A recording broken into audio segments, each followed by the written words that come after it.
വയനാട്ടിൽ ഇന്ന് സ്വകാര്യ ബസ്സുകളുടെ സമരം നടക്കുകയാണ്. കമൽ ചേരുന്നുണ്ട്. കമൽ നേരത്തെ തയ്യാറാക്കിയ റിപ്പോർട്ടും അവിടുത്തെ ജനം നേരിടുന്ന പ്രതിസന്ധിയും ഒക്കെ നമ്മൾ കാണുന്നു. ഉച്ചവരെ എത്തുമ്പോൾ സമരം പണിമുടക്ക് എങ്ങനെ മുന്നോട്ട് പോകുന്നു? എത്രമാത്രം ദുരിതത്തിലാണ്? അക്ഷയ, സ്വകാര്യ ബസ് ഉടമകളും അതോടൊപ്പം തൊഴിലാളികളും നടത്തുന്ന സമരം വയനാട്ടിൽ പൂർണ്ണമാണ്. സ്വകാര്യ ബസ്സുകൾ എവിടെയും സർവീസ് നടത്തുന്നില്ല. KSRTC ബസ്സുകളിൽ വലിയ തിരക്കാണ് അനുഭവപ്പെടുന്നത്. അതുകൊണ്ട് തന്നെ രാവിലെ മുതൽ യാത്രാക്ലേശം രൂക്ഷമാണ്.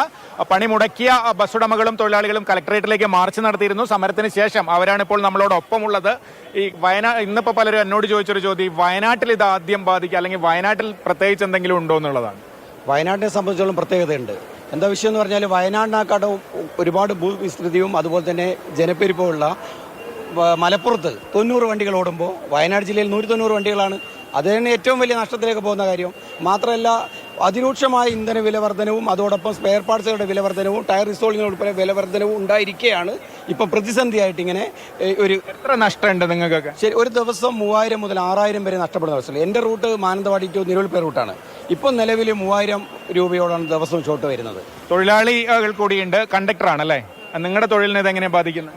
അതായത് ഞങ്ങൾക്ക് സ്ഥിരമായിട്ട് ഉണ്ടായിരുന്നവരും കൂടെ മാറി നിൽക്കുന്ന ഒരു അവസ്ഥയിലാണുള്ളത്. സ്ഥിരമായി ഞങ്ങളുടെ വണ്ടിയിൽ യാത്ര ചെയ്തിരുന്ന സ്ത്രീകളടക്കം മാറി നിൽക്കുന്ന, ഞങ്ങളുടെ വണ്ടി കാണുമ്പോൾ കയറുന്നില്ലാത്തൊരവസ്ഥയിൽ ഞങ്ങൾക്ക് കൂലിയിലും വലിയ കുറവുണ്ട്.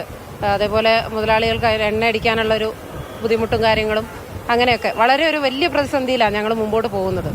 തൊഴിലാളികളെ സംബന്ധിച്ച് എത്രത്തോളം ബുദ്ധിമുട്ടുണ്ട്? സാറ്, മാനന്തവാടി കൽപ്പറ്റ ഓടുന്ന വണ്ടിയാണ് നമ്മൾ ഏറ്റവും കൂടുതൽ മാനന്തവാടി കൽപ്പറ്റയിലാണ് ഈ KSRTC പ്രിയദർശിനി ഓടുന്നത്. അതിൽ 5 മിനിറ്റ് തോതിൽ KSRTCയും അതുകൂടാതെ കോഴിക്കോട് നിന്ന് വരുന്ന TTയും കൃത്യമായി സർവീസ് നടത്തുന്ന ഒരു റൂട്ടാണ്.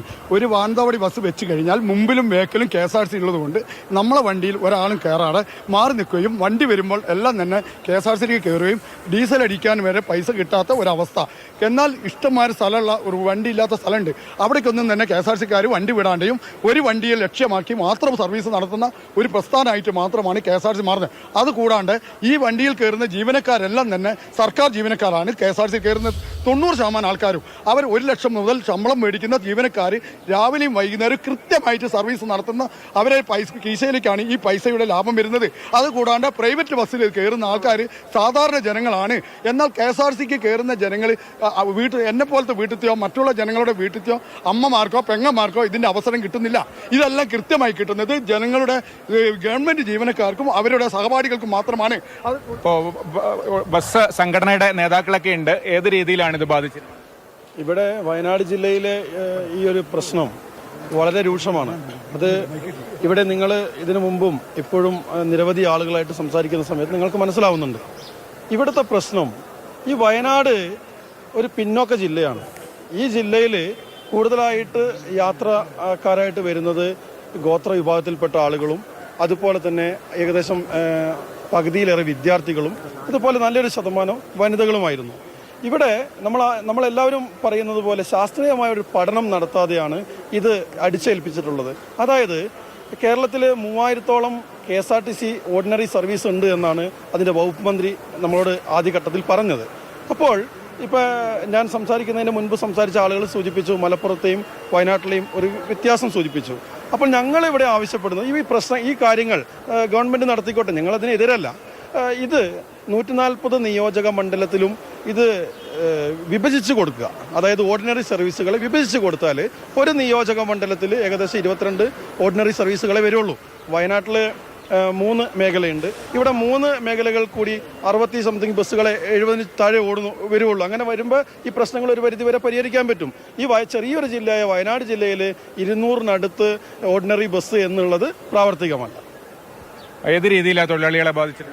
തൊഴിലാളികളെല്ലാം തന്നെ വയനാട് ജില്ലയിൽ നിന്ന് സംയുക്തമായിട്ട് തന്നെ ഈ പ്രതിഷേധ ധർണയിലും മാർച്ചിലും പങ്കെടുത്തു. എല്ലാവരുടെയും ഒരു ജീവൻ മരണ പോരാട്ടമാണ് ഇപ്പോൾ നടന്നുകൊണ്ടിരിക്കുന്നത്. വയനാട് ജില്ലയെ സംബന്ധിച്ചിടത്തോളം ദേശസാൽകൃത റൂട്ടുകളും മറ്റുമുള്ളത് കാരണം വയനാട് ജില്ല മറ്റ് കേരളത്തിലെ മറ്റ് ജില്ലകളിൽ നിന്നും വിഭിന്നമായി തന്നെ പൂർണ്ണമായും വളരെയധികം പ്രതിസന്ധി നേരിട്ടുകൊണ്ടിരിക്കുന്ന ഒരു സാഹചര്യമാണ് ഇപ്പോൾ നിലവിലുള്ളത്. ഇതൊന്നാമത് എന്താ വെച്ചാൽ തൊഴിലാളിനെ ഒരുപാട് ബാധിച്ചിട്ടുണ്ട്. കാരണം എന്താ വെച്ചാൽ നമുക്ക് ഒരു 1200 റുപ്യൊക്കെ കൂലി കിട്ടുന്നിടത്ത് നമുക്ക് 500 റുപ്യ കൂലി കിട്ടുന്നു. പക്ഷേ സ്ത്രീകൾ യാത്ര ചെയ്യുന്നില്ലെങ്കിൽ നമുക്ക് ഫ്രീ കൊടുത്താൽ നമുക്ക് പരാതിയില്ല. പക്ഷെ അതിനൊരു മാനദണ്ഡം വേണമായിരുന്നു. ഈ 1.5 ലക്ഷം 1 ലക്ഷം രൂപയിൽ പിന്നെ കൂലി വാങ്ങുന്ന ആൾക്കാരൊക്കെ ഒന്ന് ടിക്കറ്റ് എടുത്ത് പോവുക, അതൊക്കെ നമുക്ക് ഗുണകരമായിരുന്നു. പിന്നെ എന്താണെന്ന് വെച്ചാൽ പാരൽ സർവീസ് ഒരുപാടുണ്ട്. ഇപ്പോൾ ഇതിൻ്റെ ഇടയിൽ ഓട്ടോറിക്ഷ അവരിവരൊക്കെ ആളെ കയറ്റി പോകുന്നുണ്ട്. ഞാൻ തൊഴിലാളിയാണ്, ബസ് ഡ്രൈവറാണ്. അപ്പോൾ നമുക്ക് ഏറ്റവും കൂടുതൽ വായിച്ച് എൻ്റെ കുടുംബമൊക്കെ ഈ ബസ് പോയിട്ടാണ് ഈ കുടുംബം നടക്കുന്നത്. അപ്പോൾ നമുക്കതിൽ 500 രൂപ 600 രൂപ വെച്ച ഡെയിലി കുറവാണ്. അതേപോലെ എല്ലാ തൊഴിലാളികളുടെയും സ്ഥിതി അതാണ്. അപ്പോൾ ഇത് നമുക്ക് എന്തെങ്കിലും ഒരു കാര്യം ചെയ്തു തരണം. അതാണ് അക്ഷയ പറയുന്നത്. ഇതിനെതിരല്ല, പക്ഷേ എന്തെങ്കിലും ഒരു ഇടപെടൽ വേണം. തൊഴിലാളികളുടെ കാര്യവും ബസ് ഉടമകളുടെ കാര്യവും ഒക്കെ വലിയ പ്രതിസന്ധിയിലാണ്. വയനാടിനെ സംബന്ധിച്ച് ഇതൊരു ദേശസാൽകൃത മേഖലയാണ്. KSRTCയും സ്വകാര്യ ബസ്സുകളും ഒരുമിച്ച് സർവീസ് നടത്തുന്ന ഒരുപാട് പ്രധാന റൂട്ടുകളുണ്ട്. അവിടെയൊക്കെ വലിയ രീതിയിൽ സ്വകാര്യ ബസ്സുകളെ ഇത് ബാധിച്ചു എന്നാണ് ഇവരൊക്കെ പറയുന്നത്. പരിഹാരം വേണം എന്നുള്ളതാണ് അവർ പറയുന്നത്. അതായത് പ്രിയദർശിനി പദ്ധതിക്ക് ഏതെങ്കിലും തരത്തിൽ എതിരെന്നുള്ളതല്ല, പക്ഷേ ഞങ്ങൾക്കും മുന്നോട്ട് ജീവിക്കണം, കുടുംബം മുന്നോട്ട് പോകുന്നത് ഈ ഒറ്റ ജോലി കൊണ്ടാണ് എന്നുൾപ്പെടെ തൊഴിലാളികൾ അടക്കമുള്ള ആളുകളുടെ പ്രതികരണം നമ്മൾ വയനാട്ടിൽ നിന്ന് കേൾക്കുന്നു. അവിടെയാണ് ഇന്ന് സമരം നടക്കുന്നത്.